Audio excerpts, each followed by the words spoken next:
Et en plus je baille. Je sais pas où on va avec cette vidéo, mais on y va tout droit. Alors bonjour à tous, c'est Hooper. Et donc aujourd'hui, vous l'avez certainement compris, je vous propose la présentation du dernier Mario en date. Super Mario 3D Land, ça se passe sur 3DS. Et il est sorti eh bien, en novembre dernier. Alors attention, on est en off. Hein, donc attention, vidéo en différé. Ça fait des jours et des jours que je me tâte, hein, si je la fais en direct ou en off. Et ça m'ennuie, mais il faut que je me rende à l'évidence, si je veux faire une vidéo correcte et surtout si je veux vous parler de tout ce dont j'ai prévu, j'ai envie de vous parler, eh bien je n'ai pas le choix. Je suis obligé de faire ça en voix off. Mais de l'autre côté, donc, ça m'emmerde un petit peu, parce que c'est un Mario. Un Mario, ben c'est la plateforme. Les fondamentaux d'un Mario, c'est le gameplay.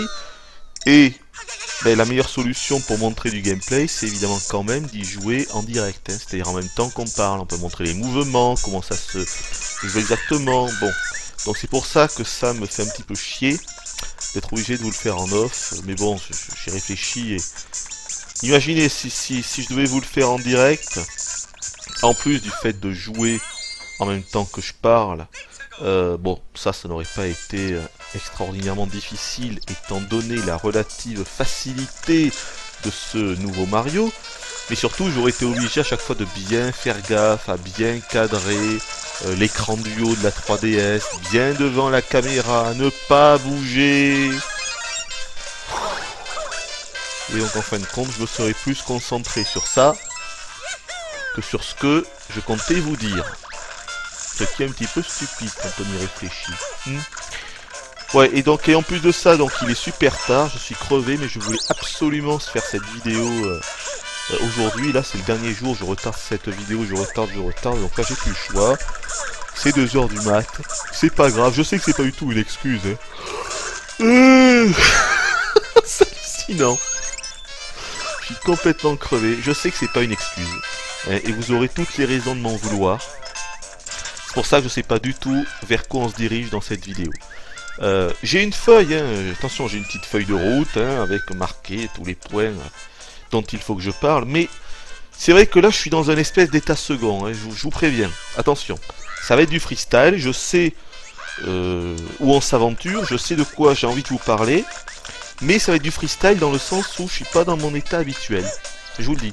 Je suis pas dans mon état habituel là. Il faudrait que j'aille au dodo là. Donc c'était bizarre. Une vidéo très bizarre. Bon, c'est pas grave. Donc la première chose dont j'ai envie de parler, c'est que ce Mario, ce Super Mario 3D Land, déjà 3D Land, petite référence, j'imagine que vous l'aurez compris. Enfin que vous l'aurez... comment dire, que vous l'aurez pas compris, mais que vous l'aurez et que vous vous en serez aperçu. Hein. 3D Land fait évidemment référence aux épisodes Game Boy, hein, les Mario Land, Wario Land par la suite, Land, ils ont repris ce terme. Mais ce dont je voulais parler donc, c'est que, eh bien là, en cette fin d'année 2011, on a quand même deux titres majeurs de la 3DS qui viennent d'arriver. Alors, ok, il y a ce Super Mario 3D Land, certes, mais il y a également, évidemment, le Mario Kart 7. Mario Kart 7, qui lui aussi a une appellation assez étrange. C'est la première fois qu'il numérote un Mario Kart. Hein. Septième du nom, il l'a appelé Mario Kart 7. C'est assez étrange quand même, jusqu'à présent il n'avait jamais numéroté. C'était Super Mario Kart 64, vous voyez ce que je veux dire, Mario Kart Wii, et là... c'est pas Mario Kart 3DS, c'est Mario Kart 7. Je trouve ça étonnant. Est-ce que ça veut dire que maintenant tous les Mario Kart seront chiffrés? J'en sais rien, mais ça, comment dire, ça mérite réflexion. Je sais pas, c'est étrange quoi. C'est la première fois que je vois une série qui n'est pas numérotée et d'un seul coup, 15 ans, 20 ans après le premier épisode, hop là, ils décident de le numéroter. Ou alors est-ce que Seven, ça fait référence à quelque chose de particulier dans le jeu, Mario Kart 7, Mario Kart 7, je sais pas, mais c'est vrai que j'ai trouvé ça... Le titre est étrange en fait. Voilà, le titre est bizarre. Mais bref, ça c'est pas grave. ce que je voulais surtout dire... Oh, je sens que c'est du grand n'importe quoi cette vidéo, je suis désolé, mais bon, tant pis. On est parti, hein. Ce que je voulais surtout dire, c'est que donc ces deux titres, c'est les titres majeurs de Noël 2011, mais pas seulement. En fait, c'est ces deux jeux de la 3DS qui vont se vendre continuellement dans les années à venir qu'on a là. Au même titre que Mario Kart Wii, ou que le New Super Mario Bros de la DS, ou même le New Super Mario Bros de la Wii. Tous ces jeux-là, ils font partie des titres les plus vendus sur leurs consoles respectives. C'est-à-dire que ce qui est intéressant, c'est que ce que je vous dis là, c'est assez unique. C'est propre à Nintendo. Ça n'existe pas ailleurs. C'est des jeux qui se vendent, mais tout le long de la vie de la console. Vous voyez ce que je veux dire? Ça se vend pas seulement les premiers mois de commercialisation du jeu. Non, non. Ces jeux-là, ce Mario et le Mario Kart, dans 1 an, dans 2 ans, dans 3 ans, ils continueront à se vendre comme des petits pains. J'en suis sûr. Alors vous allez peut-être dire que le Hopper il se la joue à la Madame Soleil. Non, je suis désolé, il suffit de réfléchir un petit peu, de voir les statistiques, et on comprend que ça va se passer comme ça. Et on comprend que ce Mario et le Mario Kart, ce sont en réalité les véritables killer apps de la 3DS, pas seulement maintenant, mais même dans les années à venir. Vous voyez ce que je veux dire, c'est que là déjà ça y est, en fait la 3DS, nous avons là les jeux les plus vendus de la 3DS, nous avons là les meilleurs jeux de la 3DS. C'est pas la peine d'attendre, ils sont là, Ce Mario 3D Land, le Mario Kart, et même on peut presque dire le remake de Ocarina of Time, moi je vous mets ma main à couper que dans 5 ans, quand la 3DS sera morte, ces 3 jeux seront dans le top 10, pas seulement des jeux les plus vendus, ça c'est une certitude, mais aussi des meilleurs jeux de la console, c'est certain. Voilà, et c'est assez étrange, enfin oui, non, c'est pas étrange, mais en tout cas c'est intéressant d'en parler, d'avoir un espèce de petit débat là-dessus, même si je suis seul, donc en fait je débat avec moi-même, ou avec Chaton. Et vous savez pourquoi on débat avec Chaton? Non, on ne débat pas avec Chaton. Enfin voilà, je trouvais que ça avait un petit intérêt de mentionner ça, parce que moi je trouve ça intéressant. Il y a vraiment que Nintendo qui arrive à faire ça. Il y a encore quelques jours, qu'est-ce que j'ai vu à la télé, sur une grande chaîne, hein, ça devait être sur la 1 ou la 2, une pub pour Mario Kart Wii. Il y a quelques jours là, fin 2011, Nintendo font de la pub pour Mario Kart Wii. Et d'ailleurs ils continuent de vendre des packs où dedans t'as Mario Kart Wii. C'est un jeu de 2007, il me semble, hein, de 2007.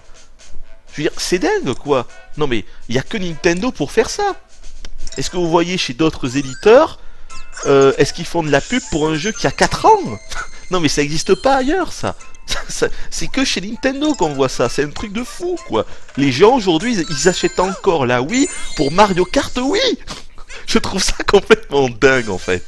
Vraiment Nintendo c'est les seuls. Avec un jeu, ils te font vendre une console pendant des années. C'est un truc de fou. C'est vraiment un truc de fou.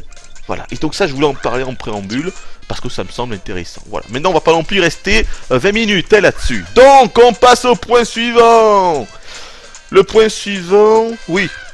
Je voulais donc préciser que j'ai terminé ce Mario 3D Land à 100%. Donc on peut pas venir me taxer de dire « Oh, t'as pas fini le jeu, oh, t'as joué en mode normal, c'est un jeu auquel il faut jouer en mode super hard. » T'en as toujours 2 ou 3 dans le lot qui viennent te raconter des conneries dans ce genre-là.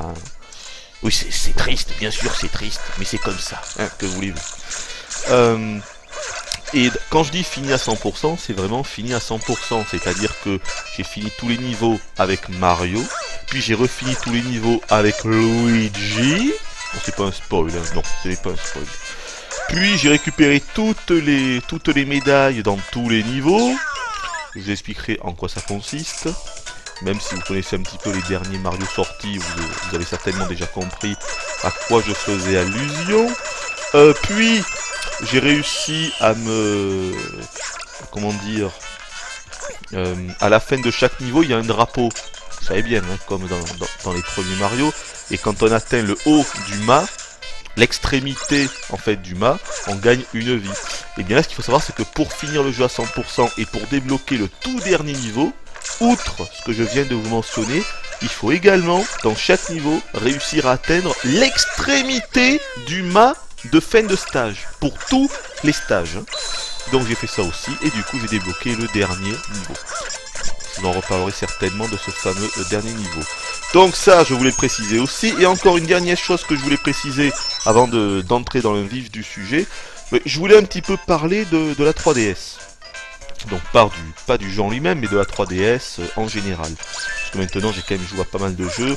Je viens de recevoir justement le Mario Kart 7, donc j'ai pu aussi y jouer. Et donc je voulais parler de l'ergonomie de cette console. Parce que moi j'ai réellement un problème, hein, et je déconne pas avec ça, je dis pas ça pour faire mon intéressant. Hein. J'ai un gros problème avec cette 3DS, c'est qu'elle est vraiment trop petite, quoi.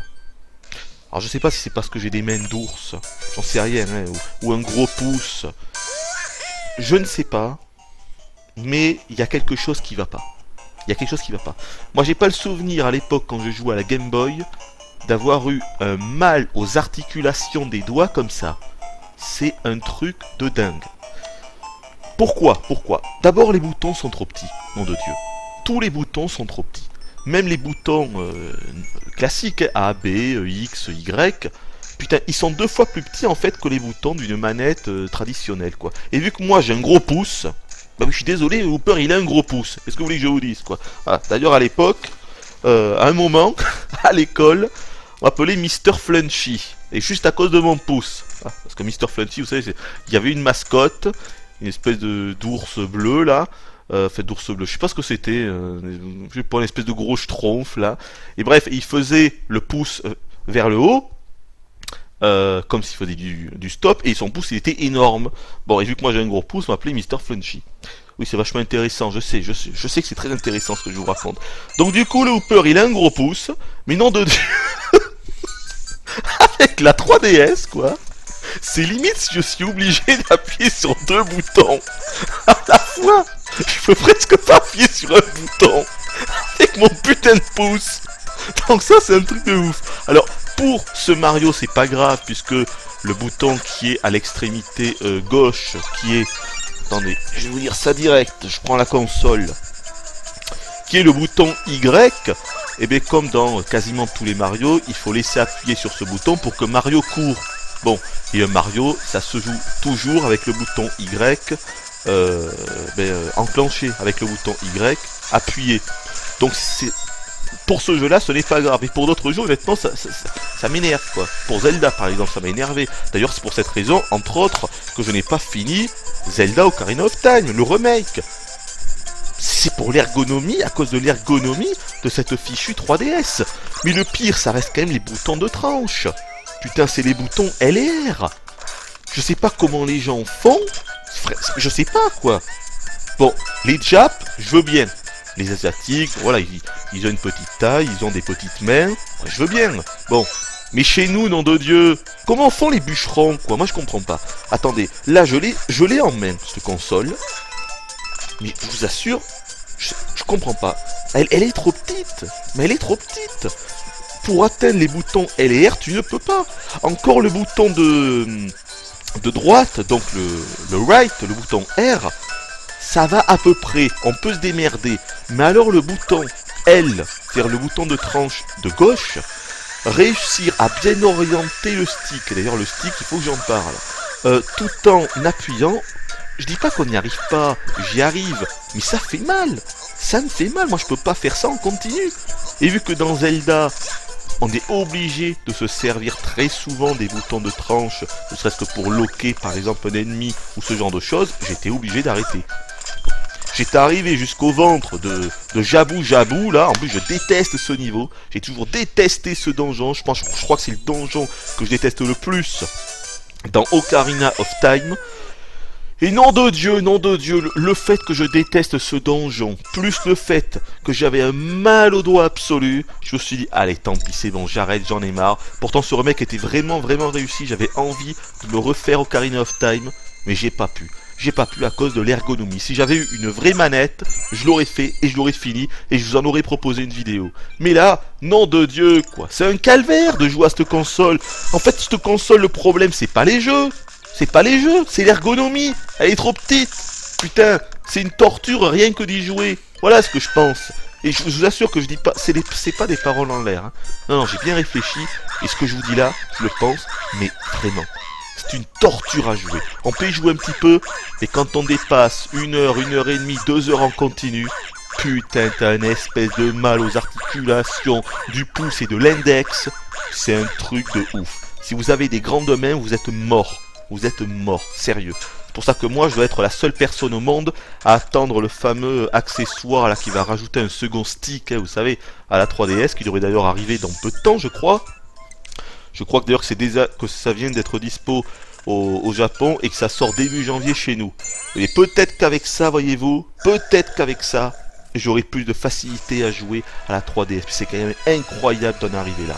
J'espère qu'ils vont pas la réduire encore, parce que sinon j'en pourrai plus. Et donc, je voulais quand même vous parler juste 2 secondes de ce fameux stick, qui est là aussi, c'est jouable bien sûr, mais putain, tu vois quand même les failles du truc, et tu vois vraiment la différence avec un véritable stick, du style sur la manette de la 360 ou de la PS3. Parce que même si je critique le pad de la PS3, son stick il est nickel. Moi je critique surtout les gâchettes hein, de la DualShock, hein, soyons clairs, pas le stick. Et pourtant c'est un stick différent, hein. Le stick de la PS3, tout comme la PS2 et tout comme l'était la première DualShock de la PS1, c'est un stick qui est bombé, ça part vers le haut, alors que le stick de la 360, ça part vers le bas. Je dirais qu'au final, là aussi, je préfère quand même les sticks analogiques de la 360. Je sais pas, je trouve que ça se... Comment dire, ça se colle mieux avec le pouce en fait. Ça épouse vraiment la forme du pouce. Alors que sur PS3, le style bombé, on peut largement jouer avec aussi. Attention, hein, je suis pas en train de vous dire qu'on peut pas jouer. Non, non, non. Mais c'est vrai que si je devais choisir, je prendrais quand même le stick de la 360. Mais là, sur cette fichue 3DS, putain, le problème c'est que c'est un stick qui est, comment dire, qui est aplati en fait. Vous voyez ce que je veux dire? C'est-à-dire que c'est un stick, mais on peut uniquement, finalement, on s'en sert grosso modo comme si on était sur une croix directionnelle. Sauf qu'on peut aller dans toutes les directions. Mais il n'y a pas de profondeur en fait. Et donc du coup, on voit les failles. Ce Mario, il est jouable. Mais, je suis désolé de vous le dire, si on était avec un véritable stick surélevé, eh bien il serait encore mieux jouable. Voilà. Donc c'est pour toutes ces raisons que, nom de Dieu, cette 3DS, elle commence très sincèrement à me sortir par les trous de nez. Mais, pas qu'un peu. Pas qu'un peu. Bon voilà, ce préambule étant passé, je pense que maintenant, après 18 minutes d'intro, nous pouvons passer à la présentation et à l'explication donc de ce Super Mario 3D Land. Alors j'imagine que là dans la vidéo je vous aurais déjà mis forcément du gameplay depuis 20 minutes. Donc ouais, si vous avez un minimum de cerveau, vous avez compris hein, de quoi il en retournait. Vous avez compris à quoi vous attendre. Alors après bien sûr je vais vous parler du jeu parce qu'il faut bien que je vous parle du jeu. Mais voilà, le jeu vous l'avez sous vos yeux ébahis. Avec bien sûr une qualité vidéo médiocre, hein, puisque je ne peux pas capturer la 3DS, hein, donc je filme directement via mon vieux caméscope. Mais bon, vous pouvez quand même vous faire un avis. Et donc, mine de rien, on a beau dire que ce Mario, c'est de la redite, que Nintendo ne prenne pas de risques, que c'est du déjà vu, et ils auront raison, hein. La plupart des critiques mentionnent tout ça, que le jeu est beaucoup trop facile également. Et ils ont raison, moi je suis d'accord. Je suis pas forcément d'accord avec les critiques spécialisées, mais là pour le coup, je trouve qu'ils ont fait les bonnes critiques, ils ont pas surnoté le jeu, ils ont vraiment noté le jeu comme il devait être noté. C'est ce que je trouve quand même, ce qui est assez rare pour être signalé. Et là pour le coup, ils ont assez bien joué leur coup. Même jeuxvideo.com qui ont mis 16, en plus c'est Romendil, c'est très étrange, hein. Généralement, Romendil, quand elle voit Mario ou Zelda, c'est du 18 minimum. Elle cherche même pas à comprendre. C'est Mario, c'est Zelda, c'est 18. C'est comme ça. C'est comme ça. Et là, elle a mis 16. Donc, Romendil, je te fais un petit bisou. Un petit bisou de chaton, parce que c'est un bon gros chat. Ouais, donc, ils disent ça. Certes, ils ont raison. Mais de notre côté, en fait, ce Mario, il est un peu plus original que ce qu'il n'y paraît. Parce que on n'a jamais vu une conception comme ça. Ce Mario, c'est un gameplay 2D dans un monde 3D. Grosso modo, c'est ça. Alors que jusqu'à présent, on avait soit des Mario 2D, tous les Mario d'antan, mais également les New Super Mario Bros, soit de la DS, soit de la Wii, et les Mario 3D, donc on avait, ça débutait avec les Mario, avec Mario 64 puis Mario Sunshine, qui était vraiment différent, parce que là, c'était des niveaux, c'était pas des, comment dire, c'était des gros niveaux où on devait revenir dedans, il y avait des phases de recherche, pour rechercher les étoiles ou les soleils, donc c'était différent. Et ensuite Mario Galaxy qui revenait aux fondamentaux du gameplay de Mario dans un style 3D, à savoir des niveaux qui étaient plus linéaires, plus courts et surtout des niveaux qui étaient uniques en fait. C'était pas des gros niveaux où tu devais revenir 10 fois dedans pour récupérer tout ce qu'il y avait à récupérer. Tu revenais mais c'était pas plus de 2 ou 3 fois maximum. Hein. Bon. Et donc en fait ce Mario 3D Land il reprend beaucoup de choses de Mario Galaxy, mais avec un gameplay qui est encore plus linéaire, qui est encore plus dirigé. C'est un gameplay à la 2D. Les niveaux sont en 3D. En fait, d'abord, si vous vous demandez si j'ai aimé ce Mario, la réponse c'est oui. C'est clair et net. Oui, j'ai aimé ce Mario. J'ai vraiment aimé ce Mario. Peut-être que c'est parce que je n'en attendais pas énormément. Je pensais que ça allait être encore un Mario classique et tout. Et oui, c'est un Mario classique. Et donc du coup, vu que je n'en attendais pas grand-chose, ben, j'ai pas été déçu. Et je me suis amusé parce que ce jeu est fun. Je vous le dis, c'est un bon Mario, c'est un Mario qui est fun, mais ça veut pas dire qu'il faut excuser, j'allais dire excuser l'inexcusable, mais c'est pas ce que je veux dire en fait. Ça veut pas dire qu'il faut passer sous silence tout ce qui aurait pu être mieux, surtout de la part de Nintendo, et surtout quand c'est une série comme Mario. Voyez ? Bon. Déjà, ce que j'ai envie de dire, c'est que le plus gros défaut de ce Mario 3D Land, c'est qu'il a deux grands frères qui se nomment Mario Galaxy 1 et 2. Et le souci, c'est que ces Mario Galaxy, ils enterrent complètement ce Mario 3D Land au niveau du level design, au niveau de la variété des situations, et même au niveau du fun global. Et c'est peut-être là le plus gros reproche en fait qu'on peut faire à ce Mario 3D Land. Mais n'oublions pas que là on est sur portable et que les Mario Galaxy est évidemment sur console de salon. Donc c'est pas la même chose. On peut comparer, mais on peut pas trop comparer non plus. C'est comme si à l'époque tu vas comparer Super Mario World à Super Mario Land 2. C'est pas le même couscous, hein. C'est pas le même cassoulet. Bon, les deux sont bons mais dans un style différent quand même. Il faut comparer ce qui est comparable. Mais tout de même, ce Mario 3D Land, si on devait les comparer, on serait obligé de dire que c'est un Mario du pauvre en fait, que c'est un Mario Galaxy du pauvre. Tellement que... le souci, c'est que Nintendo était tellement au sommet avec les Mario Galaxy qu'ils ne peuvent que redescendre. Et ça, je vous l'avais déjà dit. Je vous avais dit que je considère, en ce qui me concerne, les deux Mario Galaxy sont des jeux qu'il va être très difficile, même pour Nintendo, de surpasser en termes de plateforme pure et dure dans un monde en 3D. Quand je dis que ça va être difficile, moi je pense que ça va être impossible. Ils ne pourront pas les surpasser. Ils ne pourront pas. Aujourd'hui ou demain. Mario Galaxy, les deux, ça restera à vie les meilleurs jeux de plateforme 3D existants. Je pense. Donc, quand on sait ça, quand on comprend ça, quand on assimile ça, il faut accepter le fait que Nintendo ne peuvent que régresser maintenant dans ce domaine-là. Ça sera forcément une régression. Pour l'instant, on le voit pas trop parce qu'on est sur 3DS, donc bon, on peut excuser, encore une fois c'est une portable.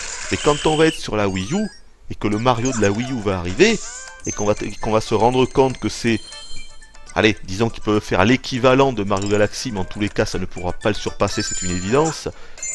Là, je pense que les gens, ils vont... Enfin, je sais pas comment ça va se passer, comment les gens vont réagir, comment les critiques spécialisées vont réussir à faire leurs critiques, justement. Mais en tout cas, ça sera très intéressant de voir ça. Mais bref, je m'égare, excusez-moi. Donc, revenons à ce Mario 3D Land. Pour commencer... Par quoi on pourrait commencer ? Ouais, j'ai envie de commencer en parlant de la non-prise de risque, bien sûr, de la part de Nintendo. Parce que bon, les joueurs que nous sommes devenons quand même de plus en plus exigeants. Surtout quand la série concerne Mario, c'est quand même pas rien. Ça serait pareil pour Zelda, hein. c'est normal, je veux dire, on peut pas, Nintendo ne peuvent pas comme ça continuer à nous resservir leur même soupe intemporelle pendant des années et des années. Soit on accepte ça, et on se la ferme, et on a du fun, et on est content, soit on se rebelle un petit peu, et à des moments, il faut quand même tirer un petit peu la sonnette d'alarme, et expliquer à Nintendo que c'est pas parce que tes jeux ils se vendent par dizaines de millions, que c'est forcément le top du top. Et ce Mario 3D Land, c'est un petit peu l'exemple, parce que là, ils ont vraiment fait le minimum syndical, quoi. Je vous le dis, hein, c'est... Comment dire je ne sais par quoi commencer. Le fait que Nintendo veulent à tout prix rendre leur jeu le plus accessible possible, ce qu'on appelle le casual, hein, que n'importe qui puisse y jouer, que la ménagère de moins de 50 ans puisse y jouer, que le tonton, que le papy, que le chat, le chien et tout, que toute la famille en fait puisse jouer à leur jeu. C'est pas dramatique, mais même en prenant en compte ça, il y a quand même un niveau de casualisation qu'il faut pas dépasser. Et là, ils sont en train de dépasser.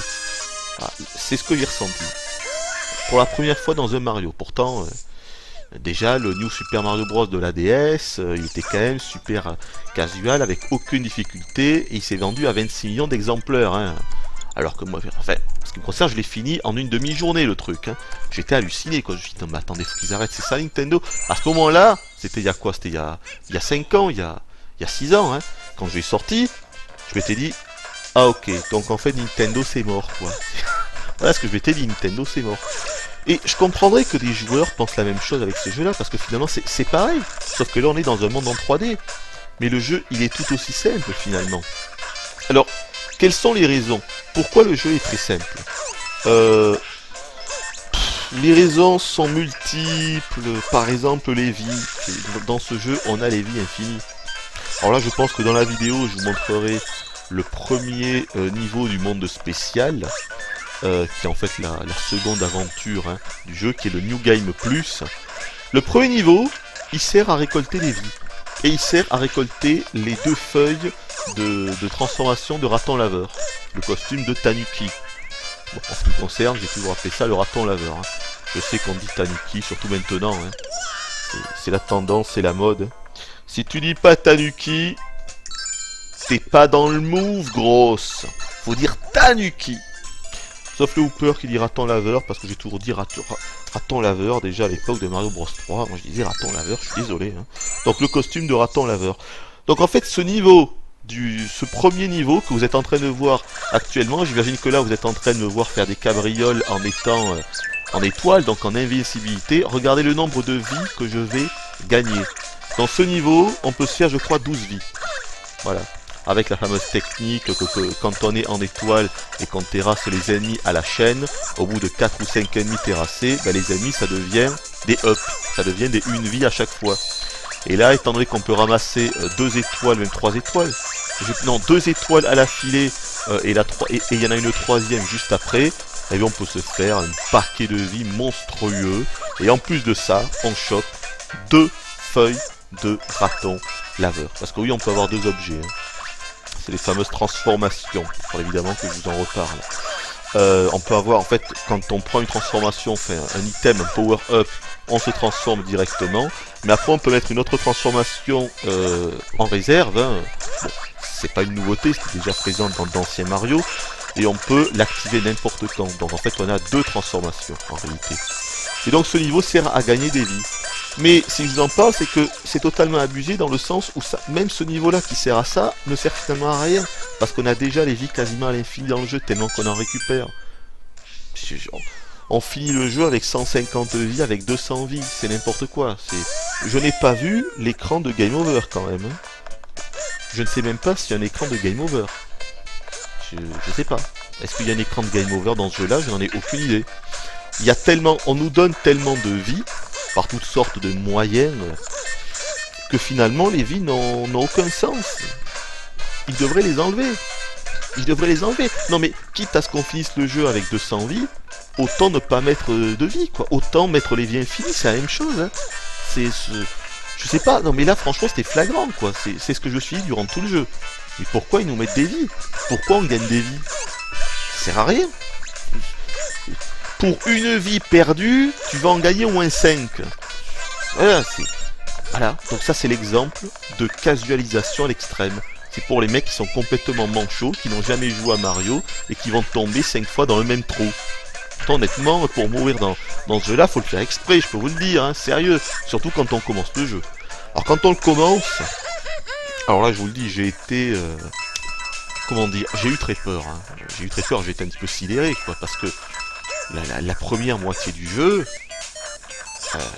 il n'y a vraiment aucune difficulté, mais aucune. Et aucune. Et non seulement il n'y a pas de difficulté, mais en plus de ça, les niveaux sont super courts. Rarement les niveaux ont été aussi courts dans un Mario. On les finit tous en moins d'une minute. Donc le combo niveau court plus aucune difficulté et donc aucun challenge, il y a un souci quelque part. Tu traverses tous les premiers niveaux sans mourir, à fond les ballons, mais vraiment à fond la caisse, je déconne pas, à fond, vitesse, grand V. Tu récupères en plus de ça les 3 médailles qu'il y a par niveau, les fameuses pièces étoiles qui sont soi-disant cachées. En fait, il y en a qu'une poignée qui sont véritablement un petit peu cachées. La plupart, on les trouve vraiment, c'est limite, tu fais le niveau et elles sont juste à côté en fait. Donc tu les chopes en passant, c'est ça, hein. Tu les chopes en passant, si elles sont cachées, elles sont juste à côté. Vu que les niveaux sont extrêmement cloisonnés, extrêmement courts, ben, forcément les médailles ne sont jamais bien loin. Donc on les récupère en passant, et puis on fait le niveau, et hop là. Et les niveaux s'enchaînent comme ça, et t'as l'impression... Mais merde, où est-ce que j'ai foutu ma feuille? Attendez, j'ai perdu... Oh putain, elle est tombée! Ma super feuille, non, parce que j'avais marqué une magnifique expression, là. Où est-ce que j'avais marqué cette expression que je voulais réutiliser? Ah, voilà, ici. Voilà. T'as l'impression... Donc je reprends, hein. T'as l'impression, quand tu joues à ce jeu... En fait, c'est comme si tu vas au McDo. Voilà, c'est comme si tu bouffes au McDo. C'est la même chose. Vous voyez, j'avais noté cette expression, j'ai trouvé ça pas mal. Bah oui, ce jeu, c'est comme quand tu vas au McDo. Pourquoi? Parce que quand tu vas au McDo, tu bouffes du McDo, t'es content, voilà, c'est bon, voilà, voilà, c'est bon, c'est du McDo, forcément. Bon, après tu sors. Bon, mais je veux dire, t'as oublié que t'avais bouffé du McDo, quoi. Hein? Tu vas pas y penser toute la journée que t'as été bouffé du McDo. Mais ce Mario 3D Land, en fait, c'est la même chose. C'est-à-dire que tu joues, t'es content d'y jouer, t'as du fun. Putain, ouais, c'est fun, c'est du bon petit Mario, ça, c'est du bon gros Big Mac, ça. Mais c'est un jeu popcorn, quoi. Tu joues comme ça, voilà, tu joues 30 minutes, t'as du fun, puis voilà, t'arrêtes, et puis tu reprends. Mais t'as tellement pas de challenge, quoi, que c'est vraiment, t'y joues, mais t'y joues, c'est comme si tu faisais du vélo, tu vois. Je veux dire, c'est ça, en fait. Tu joues comme si tu faisais du vélo à ce jeu. C'est pour ça que ça faisait très peur au début. Donc, dans la première aventure, si on peut dire, il y a 8 mondes comme ça. Il y a quoi? On va dire que dans chaque monde, il y a 5 ou 6 niveaux. Avec à la fin de chaque niveau, soit un bateau fantôme repris de Super Mario Bros 3 avec un boss, soit un château carrément avec Bowser à la fin. D'ailleurs les boss, il faudra quand même que je vous en parle parce que ils se sont vraiment pas foulés avec les boss. Hein. Là on peut dire que il y a quoi? Ben il y a Bowser qui revient. Hein. On fait le même combat contre Bowser 3 ou 4 fois. Et puis au niveau des boss annexes, et ben, enfin, au niveau des autres boss que Bowser, et ben t'as 2 fils de Bowser en fait, eux aussi repris de Mario Bros 3. Voilà, qui sont extrêmement simples, hein. Il faut juste leur sauter dessus 3 fois comme d'hab. Mais il n'y a que 3 boss en fait. Hein. C'est assez incroyable quand on y pense. Et ces 3 boss reviennent en fait à l'affilée. Ils reviennent tout le temps comme ça, à la fin de chaque monde. Ils sont juste un tout petit peu plus forts à chaque fois. C'est assez étrange quoi. Encore une fois, quand tu sors d'un Mario Galaxy, que t'as vu des boss de ouf, qui étaient inventifs, qui étaient originaux, qui étaient parfois coriaces. Souvenez-vous le boss de pierre par exemple, hein, où il fallait se servir des fantômes et les faire virevolter sur lui. Il n'était pas évident celui-là. Il y en avait d'autres aussi qui n'étaient pas évidents. Et là tu reviens à un truc quoi qui date de 20 ans, à des boss qui ne servent à rien, qui n'ont aucun challenge, qui sont nuls et en plus qui sont répétitifs. Est-ce que ça c'est excusable pour un jeu de l'envergure de ce Mario, hein? pour un jeu qui va être le gros blockbuster, le killer app de la console durant toute la vie de la console. C'est normal d'avoir des boss de merde encore? Vous trouvez ça normal, vous? Je peux vous répondre, hein. Je peux répondre à votre place, les enfants. Non, c'est pas normal. Non, excusez-moi, c'est pas normal, quoi. Donc ensuite, au niveau des autres choses qui sont casuales, outre donc le coup des vies infinies, parce que c'est ça en réalité, ce sont les vies infinies. Quand on perd 5 fois dans un niveau, on nous file le tanuki doré, donc le raton laveur doré. Donc c'est un raton laveur qui a la même capacité que le normal, c'est-à-dire pouvoir planer hein, avec sa queue de raton laveur, mais on est invincible. Voilà, donc c'est la fête au village, on est invincible, yo yo, je suis en tanuki invincible, hein. Attendez, parce que ça s'arrête pas là. Et en plus de ça, si on meurt 10 fois par niveau, c'est ce qui ne m'est jamais arrivé, puisque je n'ai jamais eu cette option, donc je n'ai jamais dû mourir 10 fois par niveau, et même le tanuki doré, je l'ai vu que 2 fois. Et je l'ai utilisé juste une fois pour voir ce que ça faisait. Hein. Donc si on meurt 10 fois niveau, 10 fois dans un niveau, apparemment ce qui se passerait, c'est qu'on nous offre la possibilité carrément de finir le niveau en fait, sans même le parcourir. Tu finis le niveau. Voilà, donc là c'est pour les manchots total quoi. Mais vraiment, c'est vraiment pour les manchots quoi, c'est pour le mec qui a pas de bras. Voilà. Si vous avez pas de bras, c'est bien en fait, parce que vous pouvez jouer à Mario 3D Land, hein. Y a aucun problème, hein. Ah, y a aucun problème. Vous jouez avec le nez, voilà, vous appuyez sur les touches avec le nez, vous allez mourir à chaque fois, mais c'est pas grave. Au bout de 10 morts, vous serez transporté à la fin du niveau, donc vous pouvez finir le jeu, hein. Y a pas de problème, hein. Les manchots, vous pouvez y aller. C'est un jeu qui est fait pour les handicapés également. Mais j'ai envie de dire, c'est bien aussi de penser aux handicapés, donc finalement Nintendo, c'est peut-être pas si mal que ça, quand on réfléchit. C'est peut-être pas si mal que ça. Ah, ceux qui veulent jouer avec les pieds, eh bien vous pouvez jouer avec les pieds.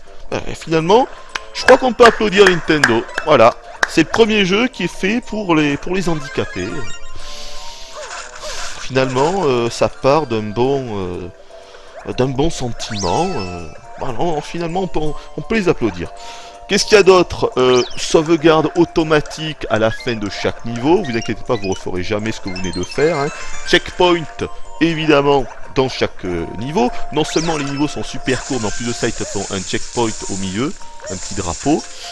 Qui en plus, si on est petit Mario, ça te fait grossir. Hein, tu deviens gros Mario. D'ailleurs, à chaque fois maintenant qu'on commence un niveau, on est toujours en gros Mario. Hein. Autant dire que le power-up du champignon, maintenant, ne sert plus à rien du tout. C'est à l'époque des premiers Mario Bros, c'était une bénédiction, souvenez-vous, de voir un champignon qui faisait grossir Mario, c'était « Oh putain, nickel, un champignon, oh, je suis sauvé !» Maintenant, tu vois un champignon, « Oh non, un champignon, oh, c'est trop de la merde !» Voilà, donc c'est... Voilà, c'est l'évolution, ça, tu vois. Il y a une espèce de grand écart qui est fait. Non, maintenant, tout ce que tu veux, c'est le costume de raton laveur. Pourquoi? Mais parce qu'il est totalement cheaté. Totalement cheaté. Ce qu'il faut comprendre, c'est que dans ce jeu, on peut faire tous les niveaux avec n'importe quel costume, en fait. Il n'y a pas des costumes qui sont spécifiques à un niveau. Non, non. En tout, tu as 3 costumes. Donc, le costume de raton laveur, qui permet de donner un coup de queue aux ennemis ou alors de planer. Le costume, évidemment, la fameuse fleur de feu qui permet d'envoyer des boules de feu, pas vraiment utile, hein, si ce n'est pour ouvrir quelques passages secrets en allumant des torches. D'ailleurs, il y a un gros clin d'œil à Zelda à un moment, quand on allume 4 torches dans un niveau, qu'est-ce qu'on entend? Là, ils avaient un petit peu fumé quand même. Hein. Attention à pas non plus mettre des clins d'œil aussi énormes que ça, quoi. À quand l'arrivée de Link dans un Mario, hein, ou le contraire hein. On n'en est pas loin, attention quand même, attention chez Nintendo, le fanservice a ses limites. Attention, attention. Et qu'est-ce que je disais? Je sais plus du tout. Attendez, je prends ma fiche. De quoi je parlais? Ah oui, oui. Oui, donc du casualisme. Oui, voilà, les champignons qui ne servent à rien. Qu'est-ce que j'ai marqué aussi? J'ai marqué les séquences de plateforme sont très simples, effectivement. Les phases de plateforme, c'est vraiment... Ah non, mais pour tomber dans un trou, faut le faire exprès, quoi. C'est d'une simplicité enfantine, hein, je suis désolé. Encore une fois, quand tu sors d'un Mario Galaxy qui propose un minimum de challenge, là, la plateforme, oh là là, c'est le b.a.-ba. Mais, voilà, ce qu'il faut surtout dire, ce que j'ai envie surtout de mentionner, outre que le jeu est très simple, vous l'aurez compris, donc très accessible, accessibilité 100%, casualisme 100%, grand public 2000%. C'est la nouvelle politique de... Enfin, c'est pas nouvelle, c'est plutôt la politique de Nintendo depuis maintenant quand même pas mal de temps. Et finalement, en réfléchissant, est-ce qu'ils pouvaient faire autrement étant donné l'ergonomie de la 3DS? La réponse, c'est non. Parce que s'ils avaient fait un jeu plus difficile, qui nous aurait obligé à se servir des mouvements avancés de Mario, parce que Mario a toute une panoplie de mouvements de ouf, eh bien ça aurait été vraiment très difficilement jouable en réalité. Pour moi en tout cas. Et c'est pour ça que j'ai vraiment aimé ce jeu et que j'ai eu du fun avec ce jeu, c'est qu'en fait, on n'a pas besoin d'utiliser tous les mouvements annexes. C'est-à-dire que c'est quoi tout le mouvement annexe? Le saut en longueur est présent, la charge sur le sol est présente, le fameux salto arrière, il est toujours là. Nouveau mouvement, la roulade. On se met accroupi et Mario peut faire une sorte de roulade vers l'avant. En fait, ça permet de casser des murs qui peuvent être cassables quand on n'a pas la queue de raton laveur. Disons qu'ils ont réussi à pallier le fait que si on n'a pas le costume adéquat pour faire quelque chose, on peut le faire en faisant la roulade. C'est ça en fait le principe. Également le grand saut, c'est-à-dire que quand le grand saut sur place en fait, hein, c'est-à-dire que Mario s'accroupit, d'ailleurs maintenant il faut attendre un petit peu avant qu'il fasse le grand saut. Donc il s'accroupit, on attend 2 secondes, on appuie et hop là, il fait une espèce de grand salto arrière. Tous ces mouvements-là, en réalité, sont inutiles. On ne s'en sert jamais. Et heureusement, parce que pour s'en servir, on se sert pour la plupart en fait des gâchettes. Pour le saut en longueur, on se sert des gâchettes. Pour les autres mouvements aussi. Enfin, sauf pour le salto arrière. Et si Nintendo nous avait obligés à se servir de ces mouvements avancés, pour moi ça aurait été un véritable calvaire. Ils n'auraient certainement pas terminé ce Mario 3D Land. Là en fait on se sert juste du stick, on le dirige, le bouton Y pour faire courir Mario, et évidemment le bouton B je crois, hein, donc qui est juste en dessous en tout cas, pour sauter bien sûr, mais c'est tout. Voilà, tous les autres mouvements, cette panoplie de mouvements, en réalité elle est useless. Elle est useless. Et donc c'est peut-être pour ça finalement que le jeu est aussi simple, parce qu'il nous demande de nous servir de rien du tout, même dans les niveaux avancés, même dans la seconde aventure. Faut peut-être que je vous en parle maintenant. En tout cas, donc même dans la seconde aventure, on ne s'en sert pas. Ça ne nous demande pas de nous en servir dans aucun niveau. Absolument aucun. Sauf peut-être le tout dernier. Le tout dernier qui se débloque, comme je vous l'ai dit tout à l'heure, en ayant les 3... en ayant fini le jeu à 100%. Voilà. Et donc pour revenir à ce que je disais, parce que là j'ai l'impression que je suis parti un petit peu dans tous les sens. D'abord je vais finir mon truc sur le casualisme, parce que je vous ai parlé de tout. Ouais, je crois que je vous ai parlé à peu près de tout ce que je voulais... ouais, de tout ce dont je voulais parler. Donc, je commence à ne plus avoir de voix en plus. Donc, oui, donc la première et la seconde aventure. Donc je vous l'ai dit, quand on commence le jeu, c'est extrêmement simple, aucune difficulté, tous les niveaux sont super courts, super easy, ok. Donc, durant les 8 premiers mondes, aucune difficulté. T'arrives à la fin, tu te dis, c'est hallucinant, t'arrives à le faire en combien de temps? Genre 3 heures, hein. Tu finis le jeu en 3 heures, tu te dis, non, c'est incroyable. C'est incroyable, ça, c'est... Oh lolo, c'est hallucinant. C'est vraiment... Hein. Encore une fois, t'as passé le jeu comme tu manges au McDo. C'est ça, quoi. La métaphore, c'est ça. J'ai pas trouvé mieux comme métaphore, quoi. C'est ça. Voilà, ça fait plaisir d'aller au McDo, mais... Je veux dire, c'est la routine, quoi. Tu vas au McDo, c'est pour manger. C'est pareil. C'est la routine, quoi. C'est le jeu popcorn, totalement. Et heureusement, une fois donc que t'arrives au 8e monde... que tu défais Bowser, que tu délivres la princesse Peach, eh bien il y a ce cher Luigi en fait qui se fait enlever par son tour, enlever à son tour, et donc il y a la deuxième quête qui se lance, c'est 8 autres niveaux qui sont théoriquement plus difficiles, effectivement ils sont plus durs, mais ils sont juste un peu plus durs, faut pas s'attendre à un jeu difficile, ça c'est des conneries, c'est ce qu'on lit partout. On nous explique que le jeu vaut le coup parce que la deuxième quête, en fait le New Game Plus, dans le jeu ça ne s'appelle pas New Game Plus, mais on peut assimiler ça à New Game Plus, parce que le New Game Plus est plus difficile. Effectivement, cette deuxième quête, donc ces 8 nouveaux mondes, sont plus durs que les 8 premiers, certes. Mais c'est pas parce qu'ils sont plus durs qu'un truc était d'une facilité déconcertante que ça devient difficile. C'est pas vrai. Ça devient pas dur. Le jeu devient en réalité juste normal, c'est tout. Et encore, il devient entre le facile et le normal. C'est-à-dire que un jeu qui est à la base, on va dire super easy, eh bien il devient easy. C'est ça que ça veut dire en réalité. Le jeu ne devient pas dur. Vous voyez, c'est comme à l'époque de la sortie de FF13. Avant que je le fasse, j'avais lu pas mal de tests, et les tests nous expliquaient en fait, dans la grande majorité, que le début du jeu était pas très bon, voire mauvais, les 15, les 20 premières heures, que c'était une espèce de gros tutoriel, et qu'après, à partir du moment où on arrivait sur Grand Pulse, alors on avait accès à la liberté avec des quêtes annexes, et que ça devenait génial, que le jeu prenait une toute autre dimension, que c'était un truc de ouf. Donc moi je m'attendais à ça, mais en fait c'était du bullshit, c'est pas vrai.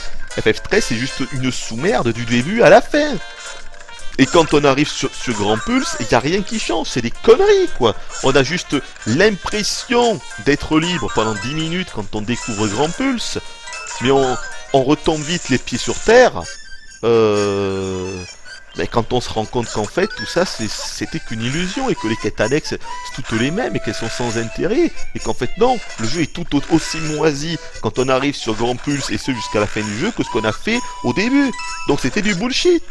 Mais là, ce qu'ils disent là, c'est un petit peu la même chose. Voilà, ils vous font croire que la seconde quête elle est dure alors que c'est pas vrai. Tu passes juste d'un truc méga easy à un truc easy. Allez, on va dire un truc, on va dire easy plus quoi. J'ai même pas envie de vous dire une difficulté normale, quoi, tellement que c'est facile, vous voyez. Honnêtement, quoi, c'est... Je vais vous donner un exemple et vous allez comprendre. Dans cette fameuse seconde quête, dans ces 8 mondes avancés, dans ces 8 mondes qui sont censés être hardcore, il y en a plus de la moitié que j'ai fait d'une seule traite, donc d'une seule vie, sans mourir. Mais en plus de ça, je chopais les 3 pièces, les 3 médaillons. En fait, ça s'appelle des pièces étoiles, voilà, mais vu que ça ressemble à des médailles, moi j'appelle ça des médailles. Et je chopais les 3 médailles lors de mon premier run, lors de mon premier passage, quoi. C'est-à-dire, tu découvres le niveau tu le passes à quoi, on va dire, en 2 minutes, maximum. Tu perds pas de vie, mais en plus de ça, tu chopes les 3 médailles. Et ils te disent que c'est difficile, c'est pas vrai, c'est pas vrai. C'est juste que oui, c'est plus difficile par rapport à ce qu'on avait avant, mais ça reste facile. C'est ça la vérité. Le seul, et je vous garantis que c'est pas des conneries, le seul niveau difficile, c'est le tout dernier. C'est celui qu'on a quand on fait 100% du jeu. Faut finir le jeu avec Mario, Luigi, c'est ce que je disais tout à l'heure. Hein. Mario, Luigi, avoir toutes les médailles et réussir à atteindre le sommet du mât, du drapeau final. Le dernier niveau s'ouvre. Pourquoi il est plus dur? Mais je vais vous dire, c'est parce que c'est ça qui est comique quand même. Mais il est dur à cause de la perspective. Il est dur parce qu'on a des phases de plateforme avec des plateformes minuscules qui font une poignée de pixels. En fait, c'est un bloc unique. Peut-être que là, je vous montrerai dans la vidéo pour que vous compreniez. Et en fait, ces séquences de plateforme, elles se font sur la profondeur. Elles se font pas sur le profil, elles se font sur la profondeur. Donc forcément, tu sautes et tu sais pas où tu vas atterrir en fait. Le souci est là, tu ne peux pas jauger. Voilà, donc t'es soit un petit peu trop long, ou soit un petit peu trop court, et donc tu tombes, et t'as tout à te refaire. Étant donné que ce niveau-là est 3 fois plus long en fait que la moyenne des autres niveaux, et c'est pour ça en fait qu'il est difficile, c'est tout. C'est parce qu'il est plus long, qu'il n'y a pas de checkpoint, et que tu ne peux pas apprécier la perspective de profondeur dans les phases de plateforme, et donc tu tombes. Et c'est là où je me suis dit, bah ouais, maintenant je comprends pourquoi ce jeu est facile, c'est parce qu'en fait ils ne pouvaient pas faire autrement. C'est ça la réalité. Et c'est ça qu'ils auraient dû dire dans les tests, c'est que Super Mario 3D Land, il est facile parce que Nintendo ne pouvait pas le rendre difficile, même pour leur deuxième quête, même dans le New Game Plus. Parce que à cause de l'ergonomie de la 3DS, plus le fait qu'on ne peut pas apprécier la perspective en profondeur, et bien là, ils ne pouvaient pas faire ça, sinon le jeu devenait injouable, et le jeu allait encore plus se faire saquer dans la presse spécialisée, parce que les mecs ils allaient dire... Il y a des gros problèmes de gameplay parce qu'on ne peut pas bien apprécier, vous voyez, le 3D, la perspective, et donc il y a un souci à cause du stick qui est un stick flat, donc un stick qui est aplati. On ne peut pas jouer comme on pourrait jouer par exemple dans les Mario Galaxy ou même dans Mario Sunshine ou même dans Mario 64 si on voulait être vraiment mauvaise langue. Et ça, les testeurs spécialisés l'auraient dit, les testeurs pro ils l'auraient dit. Et ça aurait été catastrophique. Parce que un Mario, ça a toujours eu un gameplay sans faille. Et là, il a un gameplay sans faille. Sauf que Nintendo ont dû jouer avec la 3DS. Et donc, ils ont été obligés finalement de faire un jeu qui était extrêmement simple. Sinon, le jeu aurait eu des défauts de gameplay. Voilà ce que je pense. Et voilà ce que je n'ai lu nulle part. Et c'est pour ça que ça me fait bien plaisir de vous le dire. Parce que je pense bien que je suis dans la réalité. Voilà. Mais il a fallu que je fasse le jeu entièrement pour ça. Il a fallu que j'y passe plus de 20 heures pour bien comprendre, parce qu'au départ je comprenais pas moi non plus. Je me disais mais c'est pas possible que le jeu soit si simple, mais c'est pas possible que les niveaux on les torche tous en 1 minute. Qu'est-ce que c'est que ce bordel, ils se foutent de notre gueule ou quoi? Mais non, ils se foutent pas de notre gueule, c'est juste qu'ils avaient pas le choix quoi. Voilà. Petit coup de gueule, petite parenthèse fermée. Autre chose quand même que je voudrais, je n'ai plus de voix, que je voulais signaler, c'est que la seconde quête, donc les 8 soi-disant nouveaux mondes, en fait c'est pas du tout des nouveaux mondes, parce que c'est que des mondes, en fait c'est tous les mondes de la première quête, sauf qu'ils sont dans une version avancée. C'est ça le truc. Quels sont les ajouts? Outre le fait que les niveaux sont un petit peu plus durs, déjà on peut jouer Luigi, donc c'est à partir seulement de la seconde quête, hein, donc de la seconde aventure, que l'on peut jouer Luigi. Les différences, c'est qu'on a accès au véritable costume de raton laveur, tel qu'il était dans Mario Bros 3. C'est-à-dire qu'on peut se transformer en pierre. Mais encore un mouvement qui ne sert jamais. Là, je pense que je vous montrerai certainement dans la vidéo parce que c'est rigolo. Donc, on saute, on appuie, je crois, en plus c'est sur les boutons de tranche, donc c'est sur les gâchettes, donc... moi, vous l'avez compris, je ne l'utilisais jamais. Mais de toute façon, je ne vois vraiment pas à quel moment j'aurais pu l'utiliser. C'est totalement inutile. Déjà, dans Mario Bros 3, c'était très peu utile. Mais là, c'est du t'en sers jamais. Mais jamais, pas une seule fois, quoi. Ils nous ont mis plein de mouvements, mais inutiles. Le salto arrière de Mario, inutile. Le saut en longueur, à part pour atteindre le haut de certains mâts de fin de stage, inutile. Inutile. La plupart, je vous assure, la charge au sol, inutile, mais totalement useless. Tu m'en suis pas servi une fois. On pourrait croire, je sais pas, qu'on est obligé de s'en servir, genre pour délivrer des champs, par exemple. Hein, enfin, je sais pas, mais non, on s'en sert pas une fois, je déconne pas, on ne s'en sert pas une fois. Quand je vous dis qu'on peut torcher l'intégralité du jeu, et j'ai bien dit 100% du jeu, juste avec le stick, le fait de faire courir Mario et de sauter, c'est tout. Tous les autres mouvements sont inutiles. Évidemment, les costumes. Hein. Ah, et d'ailleurs, je me rends compte que tout à l'heure, j'ai commencé à vous parler des costumes, je suis arrêté dans mon élan. Désolé. Sachez quand même que je vous rends bien compte que cette vidéo part dans le n'importe nawak, mais là, il est presque 3 heures du mat, je suis crevé, je voulais faire cette vidéo, donc encore une fois, cette vidéo, je la sortirai telle qu'elle, et elle sera comme ça. Hein. Donc les costumes, je reviens sur les costumes, il y en a 3 différents. Donc, oui, je m'étais arrêté, je m'en souviens, je m'étais arrêté à la fleur de feu. Et d'ailleurs, c'est là où j'ai dû vous dire qu'on ne s'en servait pas en fait, parce que c'est vrai, on s'en sert pas. Oui, ah oui, voilà. Oui, en fait, j'étais parti dans l'explication qu'il y a des énigmes où il faut enflammer en fait des espèces de torches grâce justement à l'attaque de feu du costume de la fleur de feu. Voilà, avec le fameux clin d'œil à Zelda. C'est ça. Et enfin, on a donc notre costume, outre le costume de raton laveur, c'est le costume, comment on peut appeler ça, c'est un frère marteau, sauf qu'en fait c'est un frère boomerang, voilà. On peut envoyer des boomerangs. Il me semble que c'est inédit. Si je me souviens bien, je crois pas que dans un Mario, on avait déjà accès à un Mario boomerang. Hein. J'ai pas le souvenir de ça, je crois pas que dans les Mario Galaxy, fait quoique, il y a tellement de transformations donc, que je ne me souviens plus, mais je crois pas. Et donc du coup, forcément, on peut envoyer des boomerangs, voilà. Mais sachez quand même que tout ça, c'est des... Enfin, que ce soit le costume de fleur de feu ou le costume de boomerang, c'est des costumes finalement qu'on a peu souvent. Le costume qu'on va avoir le plus souvent, et c'est d'ailleurs l'emblème du jeu, c'est le costume de Tanuki. C'est le costume de raton laveur. Vous avez pu voir si je vous ai montré au début de la vidéo, et j'ai dû vous le montrer, le titre, Super Mario 3D Land, à côté du land, il y a une queue de raton laveur. Parce qu'en fait, ça, c'est... Ils en ont fait l'emblème du jeu. Ne me demandez pas pourquoi, mais Nintendo, ils ont décidé que cette queue de raton laveur, eh ben, elle serait vraiment présente et bien présente. Je vais vous dire comment. La plupart, en fait, des ennemis, bon, on les voit en version normale, mais on les voit également en version raton laveur. Si je vous dis qu'on voit des Gombas avec des queues de raton laveur, des bouts, donc des fantômes avec des queues de raton laveur, des womps, c'est-à-dire des pierres avec des queues de raton laveur, des bilbols, je peux vous garantir que la première fois qu'on voit des bilbols avec une queue de raton laveur, et que donc du coup que la bilbol en fait elle tournoie sur elle-même pour essayer de nous toucher, parce que tous les ennemis en fait qui se voient affublés de la queue de Tanuki, en fait ils peuvent tourner sur eux-mêmes. Les Goombas, ils peuvent plus seulement sauter sur nous, se déplacer vers nous, ils peuvent faire une attaque tournoyante comme nous en fait, hein, pour nous toucher avec leur queue. Même des bombes, il y a même des bombes qui ont une queue de raton laveur. Donc vous voyez, c'est présent en fait durant tout le jeu. Je dis pas que c'est une mauvaise idée, c'est une bonne idée, moi ça m'a fait rigoler. Hein. La première fois que tu vois un Gomba avec une queue, tu rigoles. La première fois que tu vois une Bilbol avec une queue de raton laveur, tu rigoles. Mais là où tu rigoles vraiment, c'est quand tu vois Bowser. Ouais, là tu rigoles là. Quand tu vois Bowser avec sa queue de raton laveur qui tournoie sur lui-même pour essayer de te toucher, d'abord ça te surprend et tu te fais forcément toucher une fois parce que tu t'attendais vraiment pas à ce que Bowser il tournoie sur lui-même.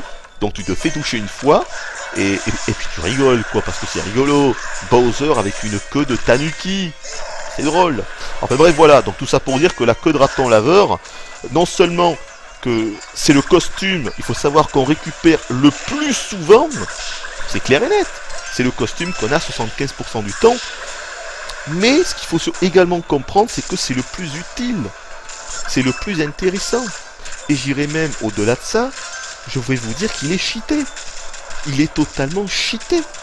Quand vous avez le costume de raton laveur, le fait de pouvoir planer, ça casse le jeu, ça casse complètement le jeu. Faire les niveaux avancés, donc les niveaux de la seconde quête du New Game Plus, en Tanuki ou en Mario normal, dans la moitié des niveaux, ça change tout.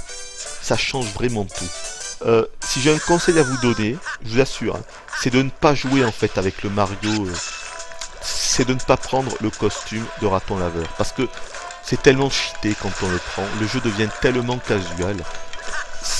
Je vous assure, vous planez jusqu'à la fin du niveau. Vous n'avez plus de phase de plateforme. Vous planez. Donc déjà que le jeu est simple, même sans ça. En plus, quand on voit qu'on rajoute ça, qu'on rajoute le costume et tout.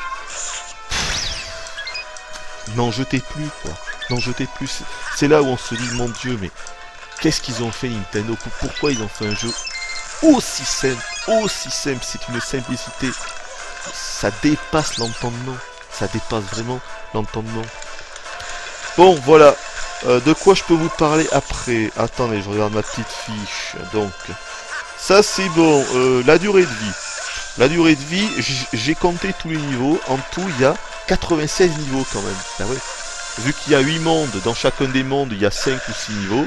En tout, ça fait 48 niveaux, en fait, par aventure, on va dire, parce qu'en tout il y a 16 mondes, donc en tout ça fait 48 plus 48 stages, ce qui fait 96 niveaux. Oui, voilà, donc ce que j'étais en train de vous parler tout à l'heure et que je m'étais coupé, c'est que donc tous les niveaux de la quête du New Game Plus, c'est en fait, ce sont que des niveaux qui ont été repris de la première quête. C'est ça aussi le souci, c'est que c'est pas des niveaux inédits. Tout le level design, toute l'architecture, toute la structure et le reste, et bien c'est des choses, ce sont des niveaux qu'on a déjà vus. Oui voilà, et donc je vous parlais des différences. Je vous disais qu'il y avait Luigi, je vous disais qu'il y avait le véritable costume de Tanuki, c'est-à-dire celui où on peut se transformer en pièce qui ne servira à rien. Mais il y a autre chose, il y a les champignons vénéneux là, vous savez, les espèces de fake champignons qu'il ne faut pas prendre. C'est apparu dans The Lost Level, le véritable Super Mario Bros 2. Et en fait, les niveaux, eh ben, ils se voient, évidemment, ce sont en fait des niveaux en version hard. Soit il y a plus d'ennemis, soit il y a un petit peu plus de phases de plateforme, ou alors les phases de plateforme vont plus vite, et donc c'est un petit peu plus difficile. Ou alors on a affaire à une espèce de Mario maléfique, qui était déjà présent dans les Mario Galaxy, une espèce de clone qui copie nos mouvements, et qui nous poursuit jusqu'à la fin du stage. Et donc il faut réussir en fait à se dépêtrer, à parvenir jusqu'au drapeau avec Mario, avec notre clone qui nous poursuit et qui essaye de nous toucher. Ou alors on va être timé. C'est-à-dire que on va commencer le niveau avec un capital de 30 secondes. Enfin 30 secondes, c'est plutôt 30 secondes qui vont très vite en fait, puisque dans le jeu je pense que en fait quand on voit genre notre timer qui est à 200 secondes, c'est pas vraiment des secondes vu que ça s'écoule un peu plus vite que des secondes. Voilà, c'est des secondes rapides on va dire, hein, voilà. Donc on a un timer de 30 pseudo-secondes, et durant tout le cheminement sur le chemin pour parvenir à la fin du niveau, il y a des chronos, il faut ramasser tous les chronos qui nous octroient 10 secondes supplémentaires à chaque fois pour parvenir à la fin. Faut être très rapide en gros. Ou alors on a une autre sorte de timer du même genre, sauf que là faut pas récupérer des chronos, mais il va falloir tuer tous les ennemis dans le niveau, parce qu'à chaque ennemi tué, ça nous rajoute 10 secondes au compteur. Donc du coup on est obligé de tuer les ennemis pour parvenir à la fin, sinon on n'aura jamais assez de temps. Donc tout ce que je vous dis là, c'est des bonnes idées. Moi ça m'a amusé, hein. Me faire poursuivre par mon clone, ça m'amusait. Le coup des timers, ça m'amusait. Et c'est pour ça que je vous ai dit que j'ai vraiment eu du fun avec ce jeu. C'est que ça m'amusait. Malgré sa simplicité, malgré le fait qu'il soit extrêmement simple et tout, mais j'ai eu du fun, je me suis amusé. C'est pour ça que, je vais vous dire, moi je vous le recommande. Et de toute façon, si vous avez une 3DS, c'est un incontournable, c'est une évidence. C'est totalement incontournable ce jeu-là. Après, qu'est-ce que je peux vous dire d'autre? J'ai envie de dire que c'est un jeu également qui manque d'identité. Un peu au même titre que Mario Galaxy 2, qui n'avait pas sa propre identité. Ça passe par plusieurs choses. Par exemple, il n'y a pas de world map. Ils reprennent le système, en fait, qui a été instauré dans les New Super Mario Bros. C'est-à-dire que l'écran du bas, ben, tu vois en fait, tu vois seulement comment dire, tu vois le numéro des niveaux dans chaque monde, et puis c'est tout. T'as pas de world map. Vous allez me dire c'est pas grave et tout. Je serai d'accord avec vous parce que moi je suis partisan pour les Mario de la plateforme pure et dure. C'est-à-dire que on n'a pas besoin de narration et on n'a pas besoin d'histoire. Et heureusement dans ce jeu-là, il n'y a pas de narration, il n'y a pas d'histoire, on commence direct, hein, juste 10 secondes au début pour nous montrer que Bowser a enlevé la fameuse princesse, et c'est tout. Après on commence direct, il n'y a pas de narration. Heureusement, hein. Heureusement que Nintendo ne se sont pas, n'essaye pas de faire comme Sega, j'ai envie de dire, parce que Sega, il faut qu'ils arrêtent avec leurs cinématiques, là, où on voit les personnages, putain, de Sonic et ses potes qui parlent entre eux. Faut arrêter avec ça. Sega, faut arrêter, quoi. Ça intéresse personne. Mais personne. Mais vraiment personne, quoi. Voilà, voir Sonic parler en disant « C'est génial !» Faut arrêter. Faut arrêter, ça. Faut arrêter. Oui, petite référence à Sonic Generation, dont je ne pense pas que je vous en ferai une vidéo si c'est pour démonter le jeu. Je suis désolé, oui, je n'ai pas apprécié Sonic Generation, je sais qu'il a eu des bonnes critiques, je sais que la plupart des fans l'ont aimé. Voilà, vous l'avez dit sur le forum et tout, mais... Et d'ailleurs c'est pour ça que j'ai pas envie d'en faire une vidéo, parce que j'ai pas envie de le démonter, j'ai pas envie encore une fois de rabaisser Sega. Je dis pas que c'est un jeu nul, pas du tout, c'est un jeu entre le moyen et le bon jeu, mais avec moi la sauce n'a pas pris, j'ai pas envie de démonter Sonic Generation, parce que voilà, j'ai pas envie de le démonter, donc je n'en ferai pas une vidéo, tout simplement. Ne me demandez pas pourquoi, c'est tout, j'ai pas envie, voilà, Sega, je les ai assez...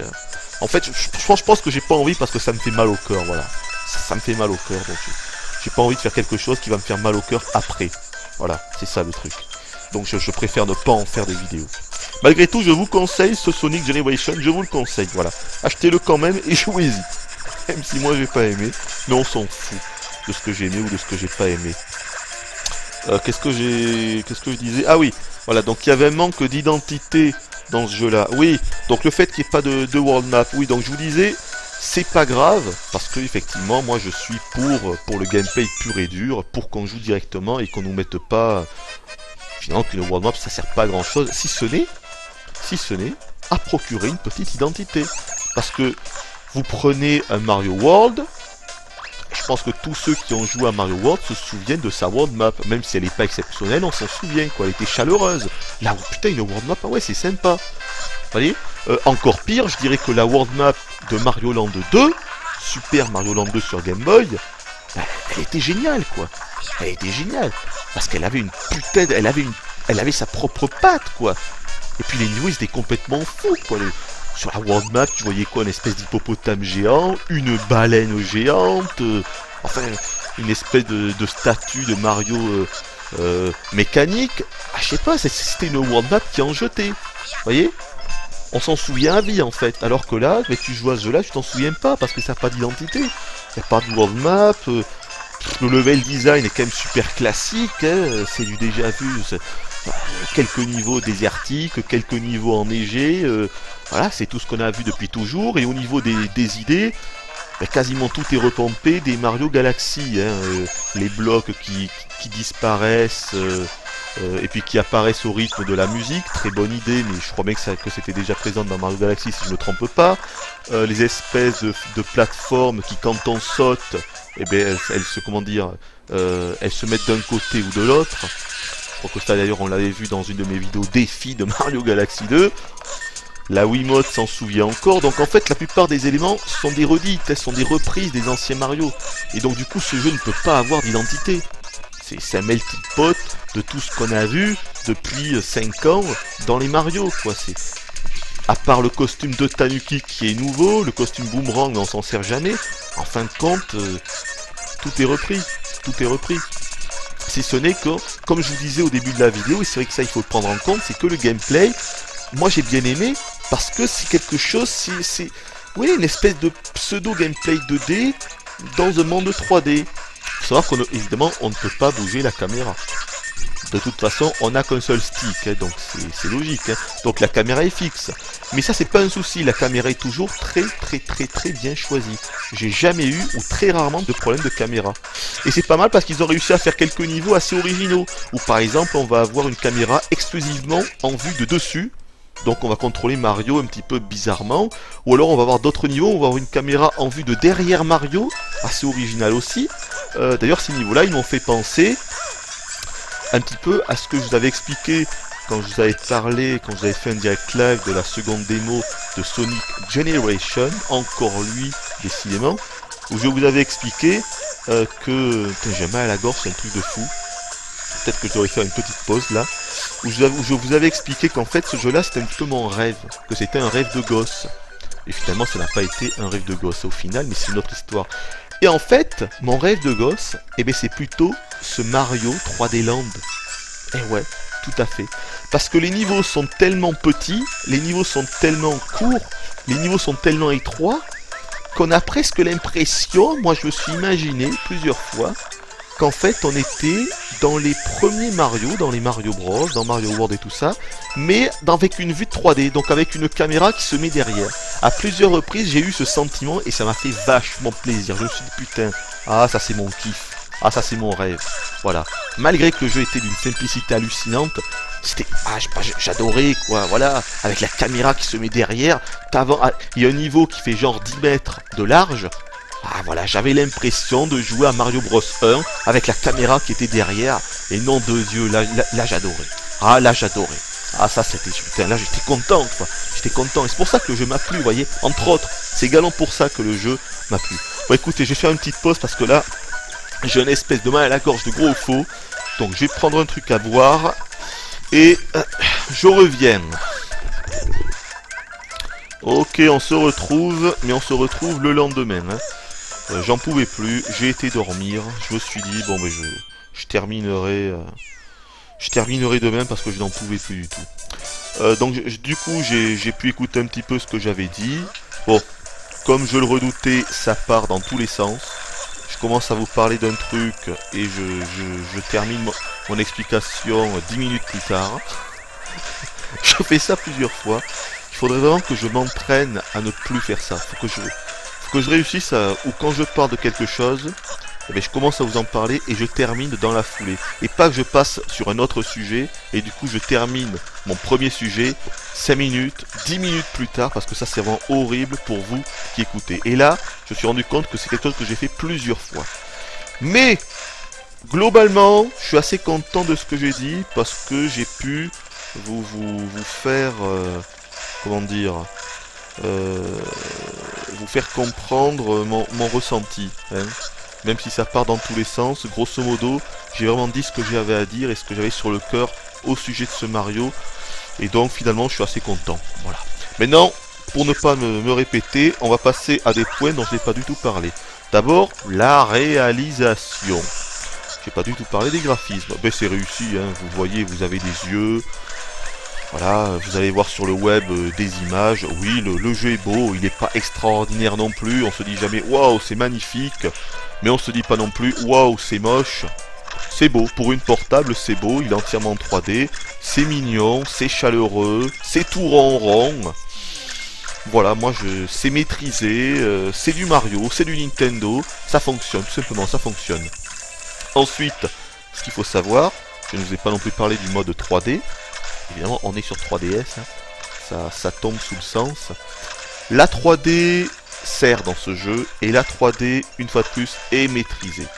Nintendo connaissent leur sujet, et là où c'est assez étonnant, c'est que le jeu est plus beau avec la 3D activée. Quand vous désactivez la 3D, vous voyez notamment l'aliasing partout. Sur les décors, sur Mario, c'est bourré d'aliasing. Et dès qu'on enclenche la 3D, l'aliasing disparaît. L'aliasing s'évapore dans la nature.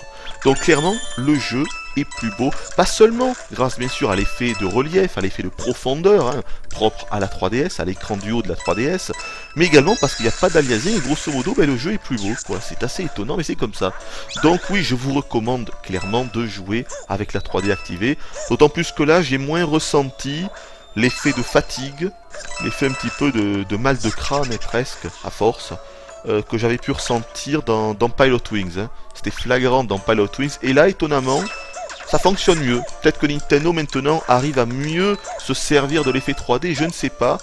Mais ça fonctionne vraiment bien. Et c'est presque plus agréable de jouer avec la 3D. Surtout que le jeu joue assez souvent avec des effets de profondeur de champ, avec des effets de perspective. Et notamment, dans certains passages, il est obligatoire, et je déconne pas, obligatoire de jouer avec le mode 3D activé. Notamment quand on est dans des espèces de petits passages où tous les éléments sont des cubes, et bien si on est en 3D désactivé, donc en 2D pur et dur, on ne peut pas voir où sont placées les caisses, où sont placés les blocs. C'est impossible, c'est impossible. Ce sont des passages qui sont infaisables en 2D. Donc du coup on est totalement obligé d'activer la 3D et là on comprend qu'en fait t'as des blocs qui sont proches, des blocs qui sont éloignés et donc tu sais où il faut sauter. Mais si t'es en mode 2D, tu sauteras toujours dans le vide. Tu ne peux pas voir si les blocs sont rapprochés ou éloignés en fait. T'as l'impression que tous les blocs sont sur la même ligne alors qu'en fait pas du tout. Heureusement, bon, Nintendo savent certainement qu'il y a des joueurs pour qui la 3D ne fonctionne pas ou alors qui ne veulent pas jouer avec le mode 3D activé. Donc ce sont des passages extrêmement rares, extrêmement rares. Il n'y a aucun niveau qui se joue entièrement, obligatoirement, avec la 3D relief. Non, non, non. C'est juste des passages uniques. C'est quelques passages. Il n'y en a que, on va dire, 4 ou 5 dans le jeu. C'est rarissime. Je pense que là, dans la vidéo, je vais certainement vous en montrer un en même temps que je fais ma petite explication. Et donc vous comprendrez, parce que vous allez voir que vous, forcément, vous voyez en 2D, vous vous dites, ah mais ça a l'air normal, en fait il faut sauter là, mais non, non, non, non, non. Obligé d'avoir la 3D activée, sinon tu ne peux pas faire ces petites séquences. Mais encore une fois, c'est rarissime, c'est rarissime. Donc voilà pour ce qui est de la 3D relief. Elle est maîtrisée et bien maîtrisée. Et donc les graphismes, la réalisation, le jeu est beau, il n'est pas époustouflant, et pour une portable, c'est joli, il faut dire les choses comme elles sont, c'est joli. C'est agréable à regarder, nul doute, c'est vraiment agréable à regarder, c'est certain. Par exemple, s'il fallait faire une comparaison, les Mario Galaxy sont plus beaux. Les Mario Galaxy ont des fonds d'écran plus réussis. Les Mario Galaxy ont moins de clipping. Les Mario Galaxy ont plus de choses affichées à l'écran. Mais c'est logique, hein, on est sur console de salon, c'est pas la même chose. Donc moi je trouve que la réalisation est vraiment de qualité. Nintendo en fait un effort. Ensuite, les musiques. Je ne vous ai... C'est dingue parce que j'ai toujours un petit peu mal à la gorge en fait, depuis hier soir. C'est assez hallucinant. Je vous ai pas du tout parlé de la bande son. Bon, les bruitages c'est du classique hein, avec Mario. Rien de particulier à signaler. Et ben, les musiques, en fait, il y a beaucoup de remixes, évidemment. Hein, beaucoup de remixes. Il y a des remixes du premier Mario Bros. Il y a des remixes de Mario Bros 3. Il y a des remixes de Mario World. Alors bien sûr, c'est la facilité, c'est le fanservice. Hein, notamment le... Ah, attendez, est-ce que je peux vous la fredonner? Oui, c'est...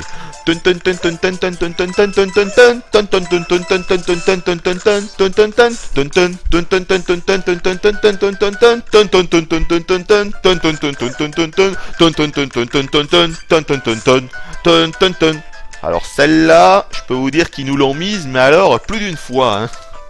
Ouais, on l'a dans plusieurs niveaux, dans une bonne dizaine de niveaux celle-là. Moi on a également le thème de Mario Bros 3 avec les fameux bateaux volants.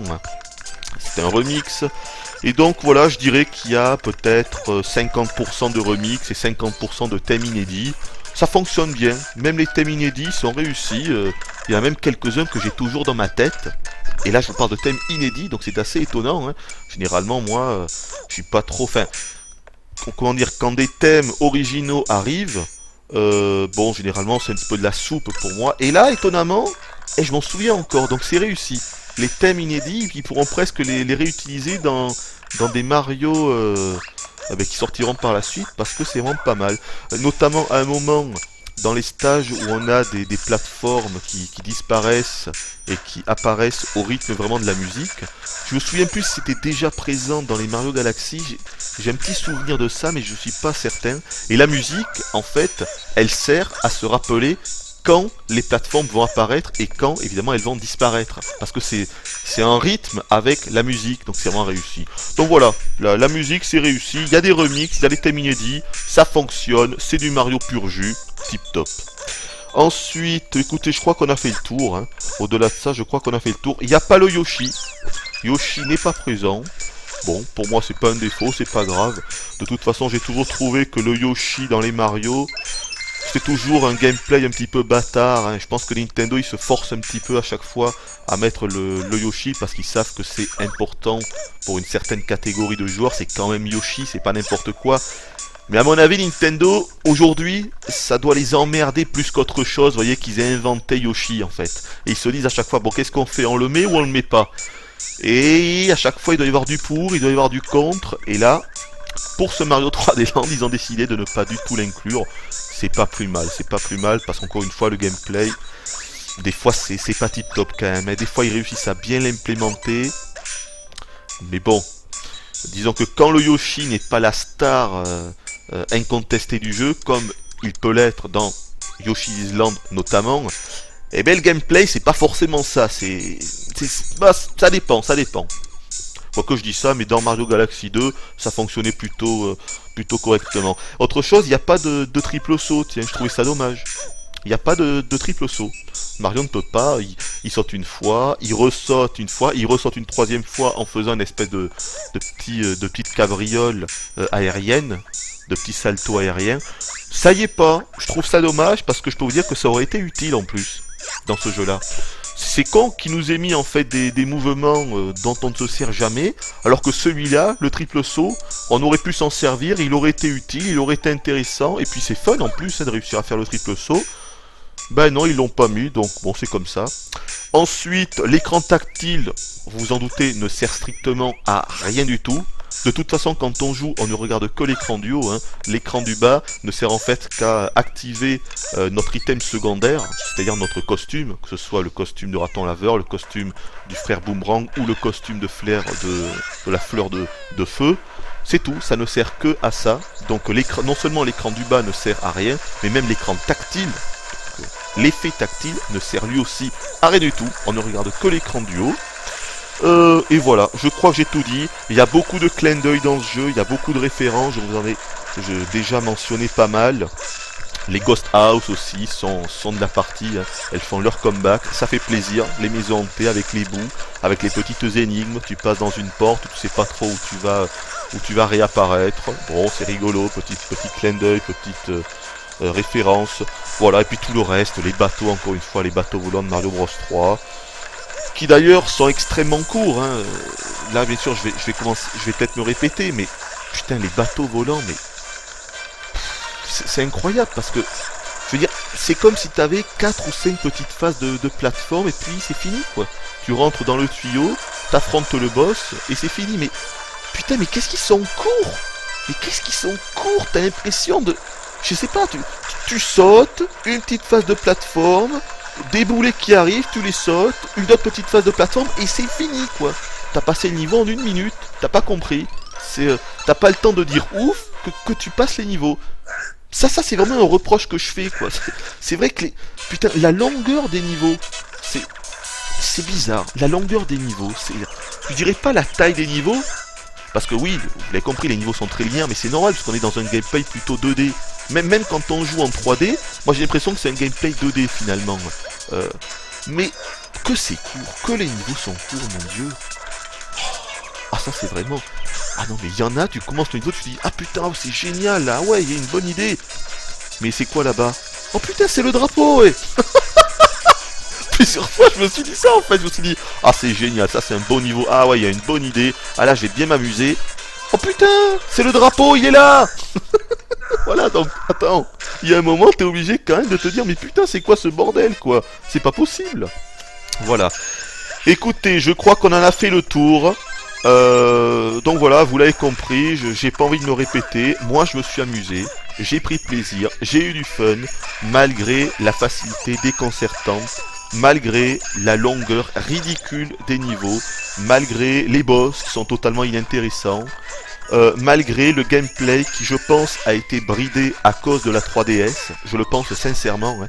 Ils n'ont pas pu faire un gameplay en fait difficile compte tenu de l'ergonomie de la 3DS. C'est ce que je pense, c'est ce que je pense. Peut-être que je me gourre, hein, mais c'est ce que je pense. On verra si un prochain Mario arrive sur cette console et qu'il est plus difficile et qu'il demande de se servir des gâchettes. Moi, ce qui me concerne, je ne pourrai pas y jouer à cause de ça. Et voilà, après, tout le reste. Il faut pas non plus oublier que c'est quand même un jeu portable et que donc c'est un jeu à 35 €. Faut pas oublier ça non plus, donc il faut... Voilà, dire que les défauts, entre guillemets, même la durée de vie globale, ça devient plus acceptable quand on sait que c'est un Mario à 35 €. C'est pas un Mario à 50 €, à 60 €, comme un Mario de console de salon. Donc il faut...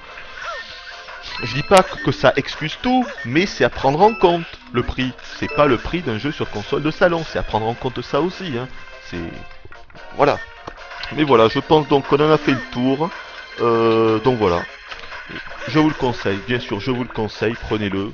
Même j'ai envie de dire, je vous conseille de toute façon la 3DS. Hein.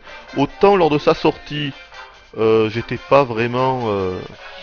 Bon, c'était pas forcément une bonne idée de se prendre une 3DS, compte tenu du prix, puis il n'y avait pas véritablement de jeux excellents dessus.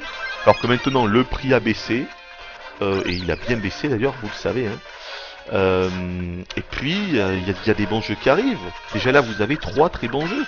Honnêtement, hein, là vous demandez au Papa Noël une 3DS avec le remake de Ocarina of Time, avec ce Mario 3D Land et avec Mario Kart 7, vous allez vous éclater. Et en plus c'est 3 jeux complètement différents. Hein. Un jeu d'aventure, un jeu de plateforme, un jeu de course. 3 jeux différents, 3 jeux excellents, 3 jeux qui méritent le coup de se prendre la 3DS. Voilà. Eh bien écoutez, on s'arrête donc là. J'espère que malgré que cette vidéo parte un petit peu dans tous les sens, j'ai pu retranscrire un petit peu mon ressenti global du jeu. Je pense que c'est le cas, même s'il faut bien se concentrer sur ce que je dis, je vous le cache pas. Allez, je vous dis bye bye, et à la prochaine.